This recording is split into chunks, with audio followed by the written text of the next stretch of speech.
And those who walk in pride, he is able to humble. And this whole story is situated because of King Nebuchadnezzar's pride and his failure to acknowledge the true King of Kings and the true Lord of Lords. And as I was doing some old Googling, I tried to look up the Greek word for pride, and it said pride. So that didn't help me out. So pride is pride. But as I went to Old Merriam-Webster, and there's about 3 different definitions, and I felt like this one felt like it really connected. And it's a feeling that you are more important or better than other people. That describes King Nebuchadnezzar in this story. And you know, it's easy for us to see people in the scripture and be like, man, that guy is very prideful. But as I was asking and just thinking about my own life, you know, what areas are we prideful in? What areas do I have pride in? Because obviously we know it's not a good characteristic. It's not a quality that God says, man, I just wish my people could be more prideful. Like that's not a characteristic that he is wanting. And I wanted to kind of close with a story. About a few years back, I was selling cars. And some of you guys have heard this story, some of you haven't. That's okay, I'm going to retell it. And I was selling cars, and when I was doing that, things were going well. I was young, I was 24, 25 years old. Now I'm real old at age 29. And as I was selling cars, one of the things that you got to know is once you hit 3 years, that's when you start to get a lot more repeat customers. And about 2.5 years into it, our bosses had a meeting with everybody and said, I just want to let you know that we've sold the business. And I'm like, you what? And they're like, oh, you know, it's going to be better. You know, they're going to give you a better sales plan. You're going to make more money. Nope. Not happening. And so towards the end of that 6-month period after they sold it, I stayed. And I was like, you know what, Lord? I really felt like the Lord was saying, I need you to leave. I want you to leave your job. I said, hey, I'm tired of this. I'm ready to go. And so throughout that period, I had a lot of great faith.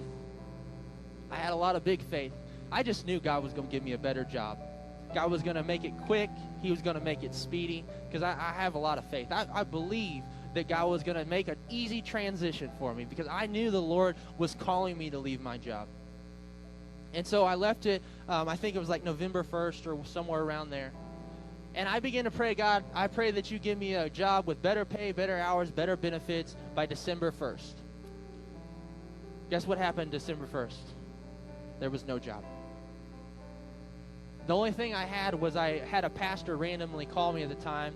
I literally had like a 30-second conversation with him in the last 2 years, and he said, hey, you want to meet for coffee? I was like, I don't like coffee, but sure. So we met. And as we talked, he said, I want you to be an intern at our church, but it doesn't pay anything. And so when December 1st came around, the only option I had was an internship at the time. And I figured, you know what? I'm still looking, can't find anything. Maybe God's trying, you know what, he'll give me a job soon, so might as well do this. 6 months later, job after job after job. I would go to job interviews, and the Lord would be like, no, I don't want you to do that.